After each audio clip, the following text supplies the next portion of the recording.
Hi everyone. आज की इस वीडियो में हम लोग बात करेंगे कि इंडिकेटर्स को किस तरीके से यूज किया जाए ताकि आपको मैक्सिमम एक्यूरेसी मिल सके। और पहले तो समझेंगे इंडिकेटर का बेस होता क्या है। उसके बाद हम लोग समझेंगे कि कौन से टाइप्स होते हैं इंडिकेटर्स के और कौन सी मार्केट में इनको यूज करना चाहिए। देखिए, हम लोग जब मार्केट में ट्रेड करते हैं ना, तो काफी बार हम लोग इंडिकेटर्स को ओवरलैप कर देते हैं, मल्टीपल इंडिकेटर्स को हर एक मार्केट में लगाने का ट्राई करते हैं। याद रखना, अगर आप में से दो ट्रेडर्स ट्रेड कर रहे हैं लेकिन एक पर्सन किसी इंडिकेटर से काफी अच्छा प्रॉफिट बना रहा है लेकिन एक पर्सन नहीं बना पा रहा है, तो जनरली वहां पे इंडिकेटर में दिक्कत नहीं होती है। That is a human psychology जिसके अंदर दिक्कत होती है। लेकिन अगर मैं यहाँ पे बात करूं, कोई इंडिकेटर होता है वो सिर्फ और सिर्फ स्विंग का ट्रेंड बताता है, कोई बाय सेल के सिग्नल बताता है, या फिर कोई ऑसिलेशन या फिर स्ट्रेंथ बताता है मार्केट की। लेकिन हम लोग हर एक इंडिकेटर को एक ही जगह पे यूज करने का ट्राई करते हैं। एक इंडिकेटर सीखा तो हम लोग हर मार्केट में उसे लगाने का ट्राई करते हैं, ऐसे होता नहीं है। हमें एवरी इंडिकेटर का अलग सेटअप होता है, वो अलग अलग प्राइस कैलकुलेशंस पे बनते हैं, तो उसको यूज करने का तरीका भी अलग होता है। बट आज के इस वीडियो में हम लोग पहले तो समझेंगे कि क्यों इंडिकेटर्स फेल होते हैं और बेसिक इंडिकेटर्स को कैसे देखा जाता है। उसके बाद हम लोग सिंगल सिंगल इंडिकेटर को भी आगे कवर करेंगे। बट फर्स्ट ऑफ ऑल तो समझ लेते हैं कि इंडिकेटर्स फेल होने के मोस्ट फोर रीजंस। देखिए, पहला रीजन है इंडिकेटर फेल होने का कि हम लोग हर एक मार्केट में सेम इंडिकेटर लगाते हैं। फॉर एग्जाम्पल, अगर मैंने आरएसआई सीखा है तो वो मैं इंडियन मार्केट के स्टॉक्स के अंदर भी लगा दूंगी और वहां पे किसी कंसोलिडेशन स्टॉक में भी लगा दूंगी। फॉर एग्जाम्पल, अगर मैंने आरएसआई सीखा है तो आरएसआई का काम है आपको दो लेवल्स बताना। एक होती है ओवरबॉट, जैसे कि मैं एग्जांपल ले रही हूँ आरएसआई का, हर एक इंडिकेटर का अलग अलग काम होता है। ओवरबॉट का मतलब है कि मुझे ये बता रहा है कि स्टॉक में बहुत ज्यादा बाइंग हो चुकी है, अब मुझे इसे फ्रेशली ज्यादा बाय नहीं करना चाहिए। ओवरसोल्ड का मतलब है ये मुझे बताता है कि काफी ज्यादा सेलिंग हो चुकी है, अब यहां से रिवर्सल ले सकता है। लेकिन मैं यही ओवरबॉट और ओवरसोल्ड लेवल बताने वाला आरएसआई अगर ट्रेंडिंग मार्केट में यूज कर रही हूँ तो ये मेरे लिए अच्छे से वर्क करेगा। लेकिन अगर छोटी सी साइडवेज या कंसोलिडेशन मार्केट में मैं इसे यूज करूंगी तो ये मुझे बेनिफिट्स नहीं देगा। इसके साथ साथ एक्सपोनेंशियल मूविंग एवरेजेस, हम हर एक एक्सपोनेंशियल मूविंग एवरेज को मार्केट में लगाने का ट्राई करते हैं। हर एक एक्सपोनेंशियल मूविंग एवरेज का वर्क अलग अलग होता है। तो आपको सबसे पहले इंडिकेटर कोई भी यूज करने से पहले पहले उसकी साइकोलॉजी और उसके स्ट्रेंथ को देखना पड़ेगा कि कौन सा इंडिकेटर कहाँ पे वर्क करेगा। देखिए, अगर जैसे मैंने कहा दो ट्रेडर्स के लिए इंडिकेटर वर्क कर रहे हैं बट एक प्रॉफिट बना रहा है और एक लॉस कर रहा है, तो आपका लगाने का तरीका गलत है। Indicators are the very very calculative, but कौन से इंडिकेटर कहाँ पे, इसको आपको समझना पड़ेगा। सेकेंडली, हम जब इंडिकेटर्स लगाते हैं तो पूरी तरह से उसी पे डिपेंड रहते हैं। हम लोग मार्केट के स्ट्रक्चर्स को नहीं देखते हैं। मार्केट में बहुत सारे अलग अलग स्ट्रक्चर्स बनते हैं और उन स्ट्रक्चर्स को समझना ज्यादा इंपॉर्टेंट होता है जब हम लोग इसको ट्रेड कर रहे हैं। थर्ड पार्ट जो सबसे इंपॉर्टेंट है, देखिए, मार्केट के स्ट्रक्चर में बहुत सारे पैटर्न्स आते हैं, एकुमुलेशन, डिस्ट्रीब्यूशन, जोन जैसे काफी सारी चीजें आती है। उनको समझने के बाद आप इंडिकेटर्स लगाओ, उसमें आपको ज्यादा स्ट्रेंथ मिलेगी, ज्यादा हाई एक्यूरेसी मिलेगी इंडिकेटर्स के ऊपर। अगर आप मार्केट के स्ट्रक्चर को समझ के, आपकी लिक्विडिटी, स्टॉप लॉसेस के रेंजेस को समझ के अगर इंडिकेटर्स को लगाते हो। थर्ड रीजंस कि इंडिकेटर्स क्यों फेल होते हैं, हम लोग क्या करते हैं, हम लोग चार पांच इंडिकेटर, 4 to 5 इंडिकेटर्स को एक ही जगह पे पुट कर देते हैं और वहां पे कंफ्यूज होते हैं। मैंने काफी लोगों के चार्ट्स देखे, तो वहां पे ऐसे कंटिन्यूअसली ऐसे 10-12 इंडिकेटर्स लगे होते हैं, उनको पता ही नहीं होता है कहाँ पे कौन सा इंडिकेटर एग्जैक्टली वर्क करेगा। तो ये पूरा ऐसे नेट की तरह इंडिकेटर्स लगा के चार्ट तक उनको प्राइस एक्शन का नहीं दिखता है और वहां पे वो खुद कंफ्यूज होते हैं। तो पहले तो इंडिकेटर की टेंडेंसी को समझ लो, और कौन सा इंडिकेटर सही जगह पे पुट करना है ये समझ लो। 10-12 इंडिकेटर लगा के कंफ्यूज नहीं होना है।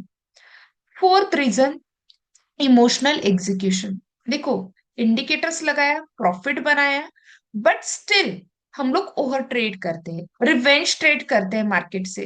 काफी बार क्लोजिंग आने से पहले, किसी कैंडल का क्लोजिंग इंडिकेटर के अबव या बिलो आने से पहले हम लोग क्या करते हैं, हम लोग ट्रेड में एंटर कर लेते हैं। This is a most important reason जिसकी वजह से इंडिकेटर के अंदर अगर आप ट्रेड कर रहे हो तो भी लॉसेस कर रहे हो। तो पहले तो याद रखना, इंडिकेटर्स के अंदर ट्रेड करने से पहले आपको सही मार्केट के स्ट्रक्चर को, कौन सी मार्केट में कौन सा इंडिकेटर वर्क करेगा, इसको समझना पड़ेगा। उसके साथ साथ आपको हर एक इंडिकेटर का अगर आप फंक्शन समझ लेते हो तो आपको मल्टीपल इंडिकेटर लगा के ओवरलोड नहीं करना है चार्ट्स को। और इमोशनल एग्जीक्यूशन सबसे ज्यादा इंपॉर्टेंट होता है मार्केट में, जिसकी वजह से इंडिकेटर्स भी फेल हो सकते हैं। अब हम लोग बेसिक इंडिकेटर को समझ लेते हैं। इंडिकेटर्स होते क्या है और कौन से ऐसे टाइप्स है इंडिकेटर्स के जो आपको जानने जरूरी है। देखिए, जब हम लोग इंडिकेटर्स के टाइप्स की बात करते हैं ना, या फिर किसी भी इंडिकेटर की बात करते हैं, पहले तो याद रखना इंडिकेटर्स के अंदर ये जो इंडिकेटर्स बनते हैं वो सबसे इम्पोर्टेंटली एक ऐसा पार्ट होते हैं मार्केट का जो आपको प्राइस के स्ट्रक्चर्स बताता है। और ये प्राइस के कैलकुलेशन या structures, indicators is nothing but a mathematical calculation जो प्राइस, वॉल्यूम और मार्केट के टाइमिंग्स को देख के बनाए जाते हैं।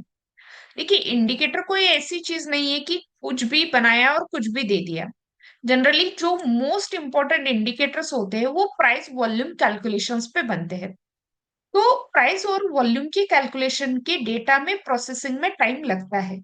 तो कुछ इंडिकेटर्स लैग कर सकते हैं मार्केट में, या ये इंडिकेटर्स ट्रेडर्स को जनरली हेल्प करते हैं मार्केट का बिहेवियर समझने में, मार्केट किस तरीके से वर्क कर रही है। सबसे इंपॉर्टेंटली इंडिकेटर के बेस पे हम लोग ट्रेंड या मार्केट का डायरेक्शन डिफाइन कर पाते हैं। सेकेंडली, इंडिकेटर्स के बेसिस पे हम लोग मार्केट की मोमेंटम भी डिफाइन कर सकते हैं।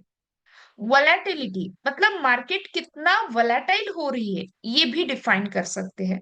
और उसके साथ साथ हम लोग सपोर्ट रेजिस्टेंस तक इंडिकेटर का यूज करके निकाल सकते हैं। बट कौन से इंडिकेटर कहाँ पे यूज किए जाए, this is a big question for every trader. इसके लिए आपको समझने पड़ेंगे two types of the indicator. Generally आपके मेजर टू टाइप्स है इंडिकेटर्स के। ये जो दो टाइप्स है इंडिकेटर्स के यही बताते हैं कौन सा इंडिकेटर कहाँ पे यूज किया जाए। इन दो मेजर टाइप्स के अंदर हम लोग बात करते हैं कि पहले, देखिए, इसके नेचर के अकॉर्डिंग इसके टाइप्स को डिफाइन किया गया है। पहले होते हैं लैगिंग इंडिकेटर्स एंड दूसरे होते हैं लीडिंग इंडिकेटर्स। कौन से लैगिंग है और कौन से लीडिंग है इसको समझना ज्यादा जरूरी है।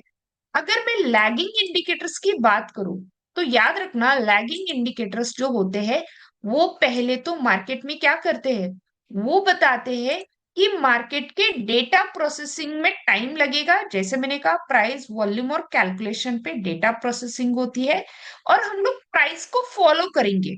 हम आगे नहीं चलेंगे मार्केट के प्राइस के, बट हम लोग प्राइस को फॉलो करेंगे। तो इसकी वजह से इसका नाम रखा गया है लैगिंग इंडिकेटर।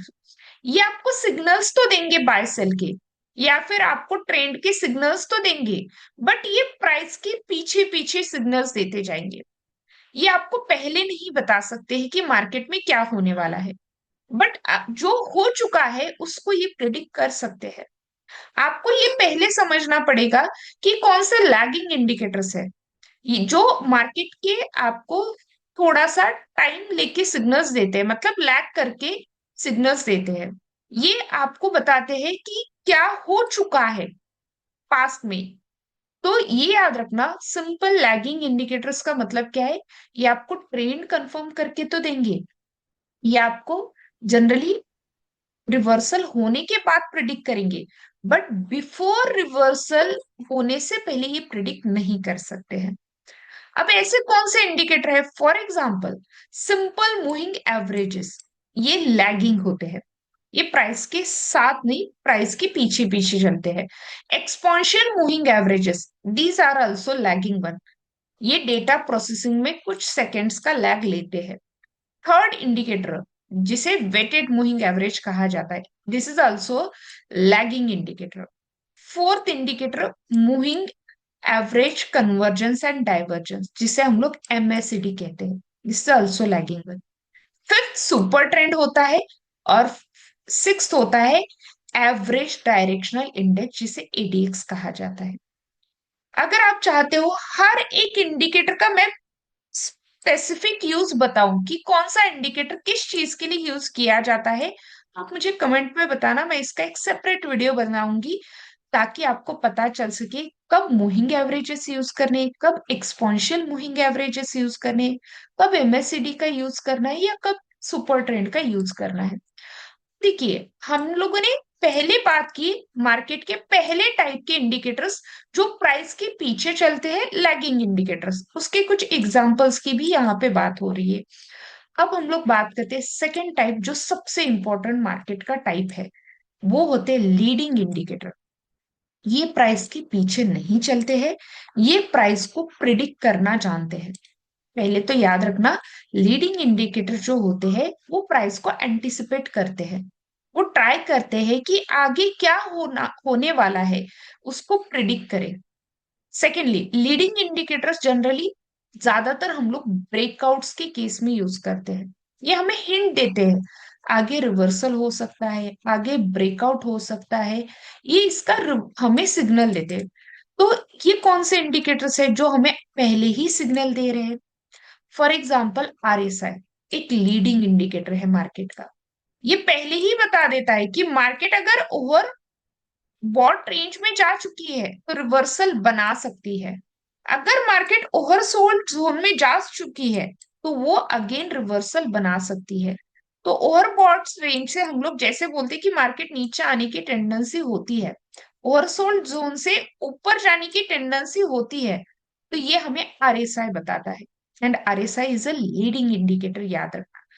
अगर ऐसे हो रहा है कि दो लोगों ने आरएसआई तो यूज कर लिया, बट दोनों की आउटकम अलग अलग निकले, एक ने प्रॉफिट बनाया और एक ने लॉस किया, अगर ऐसे हुआ है तो याद रखना फिर आपके एग्जीक्यूशन में गलतियां है।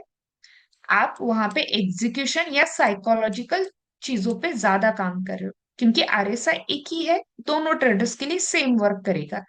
फिर आपको वहां पे एग्जीक्यूशन के जो लैग्स है उनको चेक करना पड़ेगा, और वो चेक किए जा सकते ट्रेडिंग जर्नल से। सेकंड, स्टोचस्टिक ऑसिलेटर, ये मोमेंटम वाला इंडिकेटर है। जैसे ये ओवरबॉट और ओवरसोल्ड रेंज बताता है ना, ये मार्केट के मोमेंटम्स को प्रिडिक्ट करता है। सेकंड, उसके साथ साथ कमोडिटी चैनल इंडेक्स भी, जिसे सीसीआई कहा जाता है, ये भी आपका स्टोचस्टिक ऑसिलेटर की तरह मोमेंटम प्रिडिक्ट करने में हेल्प करता है।